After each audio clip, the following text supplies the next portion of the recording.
안녕하세요, 최기우 기우기우십니다. 새해가 밝았습니다. 이 시즌이 되면 각종 매체에서 작년 한 해의 베스트 머시기들을 마구마구 발표하죠. 제 채널도 한번 숟가락 얹어보려고 합니다. 오늘은 2025년 제가 가장 인상 깊게 즐긴 영화 3편을 꼽아보았습니다. 기준은 오직 제가 재미있게 본 영화입니다. 저를 아시는 분들은 아시겠지만 저는 주로 평론가들이 개떡같다고 평하는 작품들을 좋아하며 되도록이면 청소년 관람 불가, 최소한 15세 이상 관람가 영화만을 즐겨봅니다. 한마디로 사람 안 때리는 영화는 잘 안 봅니다. 음식에 있어서 칼로리가 맛의 단위인 것처럼 영화의 상영 등급은 재미의 단위입니다. 솔직히 전체 관람가인 영화는 뭡니까? 사랑의 하츄핑? 그런 거 보는 애들도 다 볼 수 있는 영화라는 거 아닙니까? 제가 이 나이 먹고 그런 얼라들도 다 볼 수 있는 걸 봐야겠습니까? 솔직히 너무 수준 떨어지지 않습니까? 모든 취미는 깊게 들어가면 급이라는 게 나눠지기 마련이고 그 급을 결정하는 가장 큰 요소가 바로 접근성입니다. 아무나 볼 수 있는 영화를 보는 건 솔직히 제 수준에 맞지 않습니다.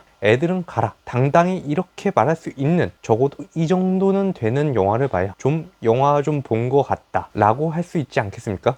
참고로 영화의 상영 등급 분류는 영화 및 비디오물의 진흥에 관한 법률, 소위 말하는 영진법에서 정하고 있습니다. 전체 관람가, 12세 이상 관람가, 15세 이상 관람가, 청소년 관람 불가, 제한 상영가로 분류가 됩니다. 근데 15세 이상 관람가는 15세 이상의 사람이 관람할 수 있는 영화, 청소년 관람 불가는 청소년은 관람할 수 없는 영화. 뭐야 이게? 법 진짜 대충 만들었죠? 여러분들도 실무에서 법을 접하다 보면 정말 법 대충 만든다 싶을 때가 많습니다. 당연히 여기서 끝이 아닙니다. 어디를 찾아봐야 될까요? 물론 시행령에도 상세 등급 분류 기준이 나와 있긴 하지만 조금 더 자세히 보려면 이 등급 분류를 하는 곳 홈페이지를 찾아보면 좋겠죠? 이 분류를 하는 곳이 바로 영상물 등급위원회 영등위입니다. 변호사 유튜브 보는데 이런 것도 배워가면 얼마나 좋습니까? 한번 영등위 사이트를 가볼까요? 등급 분류의 고려 요소를 보면 주제, 선정성, 폭력, 공포 이런 것들입니다. 재밌는 것들만 모아두었다는 얘기입니다. 모든 생명체의 궁극의 목적은 생존과 재생산 아닙니까? 이것과 가장 관련이 깊은 것들만 모아뒀으니 생명체라면 좋아서 미칠 것 같은 영화일 수밖에 없습니다. 청소년 관람 불가 등급에 대한 설명을 보시죠. 해당 항목의 내용과 표현 정도가 구체적이고 직접적이며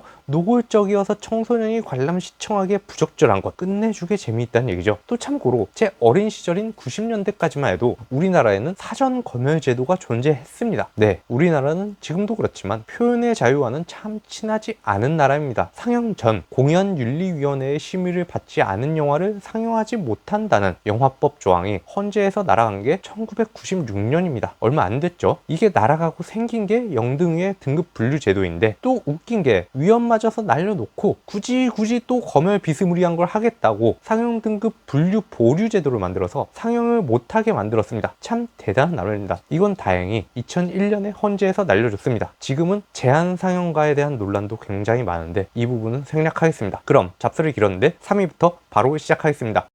3위는 컨저링 마지막 의식입니다. 이번 이야기는 에드와 로레인 부부의 골동품점 퇴마로 시작됩니다. 골동품점의 거울에서 강력한 악마를 마주하게 되는데 때마침 로레인이 출산을 하게 되어 그 악마를 해치우는 것은 다음으로 미루게 되죠. 화면은 1980년대 펜실베니아의 평범한 주택가로 바뀝니다. 스몰 가족은 새로 이사온 집에서 행복한 미래를 꿈꾸지만 딸 헤더의 견진성사 기념 선물로 할아버지가 하필 그 악령 들린 거울을 선물해주면서 그들의 행복한 생활은 망가지게 됩니다. 인형이 저절로 움직이고 전화줄이 지하실로 끌려가고 거울이 불길해 보여 거울을 갖다 버리니 피와 함께 유리 조각을 토해냅니다. 그러니 선물로 중고품은 절대로 주면 안 됩니다. 과연 워렌 부부는 이 강력한 중고 거울 악령을 해칠 수 있을까요? 무서운 장면 없이 무서운 영화, 제가 기억하는 역사적인 컨저링 1편의 광고 카피입니다. 제가 저 카피에 낚여서 영화관을 갔다가 으악 귀신이 겁나 튀어나오는데 무슨 개소리야 사기꾼 놈들아 하면서 지렸던 게 벌써 12년 전입니다. 개인적으로 저 카피 문구가 가장 적절한 영화는 니콜 키드만 주연의 디 아더스라고 생각합니다. 꼭 보시기 바랍니다. 아무튼 그 이후 컨저링 유니버스를 모두 챙겨보는 팬이 됐는데 벌써 마지막이라니 너무 아쉬워서 선정을 할 수밖에 없었습니다. 물론 온갖 파이널 마지막이라는 타이틀을 남발하며 후속작이 죽지도 않고 쏟아져 나오는 것이 헐리우드 특징인지라 고지고대로 믿지는 않지만 아무튼 마지막이라니 애정을 가지고 보았습니다. 오랜 친구를 떠나 보내는 듯합니다. 영화는 두 이야기가 번갈아 진행되다 합쳐지는 양식입니다. 거울 악령에 시달리는 스몰 가족의 전형적인 컨저링다운 스토리 하나, 그리고 워런 가족의 소소한 이야기들입니다. 그래서 극이 루즈하다는 평이 많은데 그럴 수밖에 없습니다. 워런 가족 이야기에 대부분들은 웃음과 감동이 가득한 휴먼 드라마인데다가 이야기의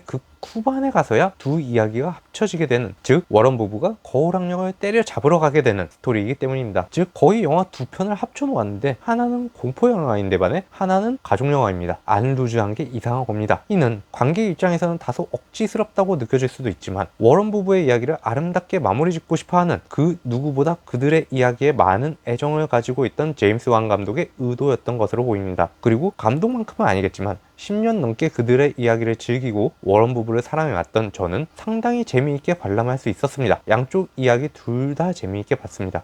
주인공들에 대한 애정을 빼고 보러 가더라도 거울 악령 이야기 부분은 전형적인 컨저링 스타일로 굉장히 잘 만들어졌습니다. 특히 비디오를 돌려보는 장면의 쫄깃한 연출은 역대급입니다. 그리고 클라이막스에 몰아치는 악령 퇴치씬은 굉장합니다. 정말 물리적으로 엄청나게 몰아치는데 거의 액션 호러라고 불러도 될 만큼 파워가 엄청납니다. 시덥잖은 일반 유령처럼 깜짝 놀래키고 말거나 째째하게 목이나 조르고 마는 게 아니라 리터럴리 저택을 그냥 박살을 냅니다. 악령이 거의 제이슨 스태덤급입니다. 아무튼 영화 한 편 값으로 두 편을 즐길 수 있는 영화이니 만족스러울 수밖에 없습니다. 마지막이라 했지만 마지막이 아니길 바랍니다.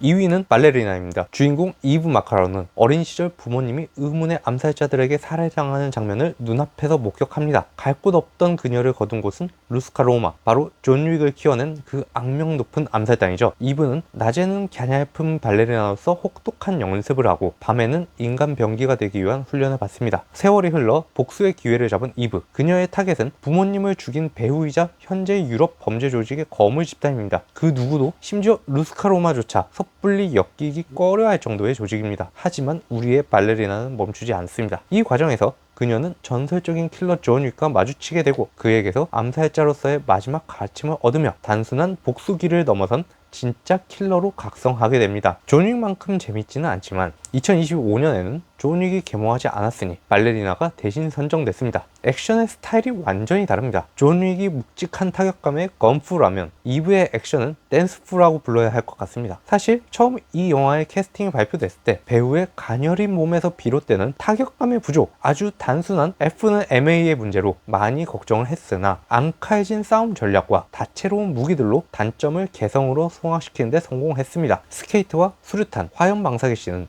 정말 아름다움의 극치입니다. 발레의 턴과 점프 동작을 활용해 적의 칼날을 피하고 급소를 찌르는 장면은 그야말로 예술적입니다. 특히 아나 데 아르마스의 처절하면서도 아름다운 눈빛 연기가 액션에 감정선을 더해줘서 몰입감이 장난이 아닙니다. 발레리나는 존 윅 시리즈가 주인공 없이도 세계관을 확장할 수 있다는 가능성을 완벽하게 증명했습니다. 여성 원톱 액션 영화의 새로운 기준을 제시했으며 존 윅 시리즈 특유의 독특한 규칙과 미학을 스타일리시하게 계승하면서도 발레라는 새로운 색깔을 성공적으로 입혔습니다. 다만 쓸데없는 인물에 대한 서사가 조금 많은데 첫 등장한 인물을 주인공으로 한 작품이니만큼 어느 정도 이해가 가긴 합니다. 빨리 무슨 법을 개정해서 존 윅 시리즈는 1년에 한 편씩 무조건 나오도록 강제해야 한다고 생각합니다.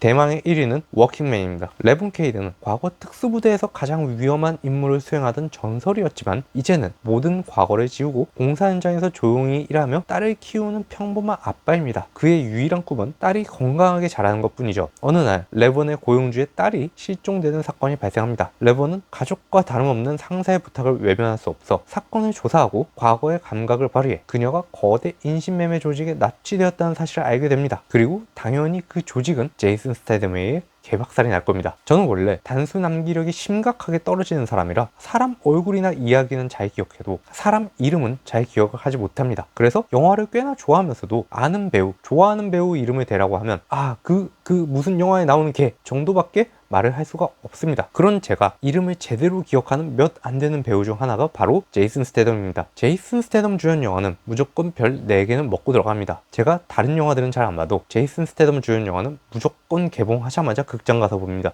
영화 좀 보는 사람들이라면 일반적으로 동의할 수밖에 없는 영화의 규칙이 있는데 바로 영화의 재미는 주인공의 머리카락 개수에 반비례한다는 규칙입니다. 그리고 그 규칙을 만드는데 지대한 공헌을 한 양반이 바로 이 제이슨 스태덤 아니겠습니까? 빡빡이가 타격감이 좋습니다. 이 양반은 그냥 얼굴이 액션입니다. 이거 보십시오. 이게 뭐 사진 감상하는 장면 같습니까? 이 여자 아니야? 알면 죽어. 몰라도 죽어. 안 봐도 느껴지지 않습니까? 얼굴만 봐도 재밌습니다. 진짜 죽입니다. 매번 주인공의 직업만 바꿔서 똑같은 얘기를 반복하는 게 제이슨 스태덤 영화의 특징인데 이번엔 그 직업이 노가다 십장입니다. 재미가 없을 수가 있겠습니까? 제가 한때 건설업계에 몸담았던 입장으로서 아주 반가운 소식입니다. 워킹맨도 제이슨 스테덤 영화의 최대 장점인 카타르시스가 폭발합니다. 적들이 주인공을 얕잡아 보다가 처참하게 깨질 때의 그 쾌감은 엄청납니다. 다만 조금 아쉬운 점이 있습니다. 제목과 포스터만 보면 당연히 노가다 십장 아저씨를 잘못 건드린 놈들이 공사장에서 오한마로 뚝배기 깨지고 공구리 묻히고 온갖 공사 도구들로 정의 구현 당하는 이야기를 기대했으나 그런 씬은 초반에 하나밖에 안 나오고 이거 생각보다 본격적인 밀리터리 액션을 보여줍니다. 오한마가 아니라 총을 쏜다는 얘기입니다. 물론 스테덤 특유의 백병전도 곳곳에서 빛을 발합니다. 특히 술집 전투씬에서의 역대급 관절기 퍼레이드는 제 관절까지 우두둑거리는 듯한 착각을 불러일으키며 보라카이에서 안마 2시간 코스를 받은 듯한 시원함을 선사합니다. 음악과 액션의 조화도 굉장히 탁월합니다. 특히 마지막 전투에서의 인트로 월광 소나타와 그 변주는 정말 압도적입니다. 꽤나 본격적인 액션물인데다가 등장인물 간 관계와 이야기 구조가 일반적인 스테덤 영화에 비해서 상당히 짜임새가 있어서 놀랐고 그래서 1위의 영광을 드릴 수 있었는데 찾아보니 역시나 원작이 있더라고요. 척 딕슨의 레븐 스트레이드라는 작품이고 레븐 케이드 시리즈의 첫 작품이라고 합니다. 그 말은 영화의 속편들도 기대해 볼 수 있다는 말이죠. 자, 이렇게 2025년을 빛낸 영화 3편을 아주 꼼꼼하게 기웃거려 봤습니다. 등골 서늘한 공포부터 화려한 발레 액션, 그리고 묵직한 오한마 액션까지. 오늘 영상이 재밌으셨다면 구독과 좋아요 부탁드리고 여러분들이 생각하는 2025년 최고의 영화도 댓글로 남겨주시기 바랍니다. 감사합니다.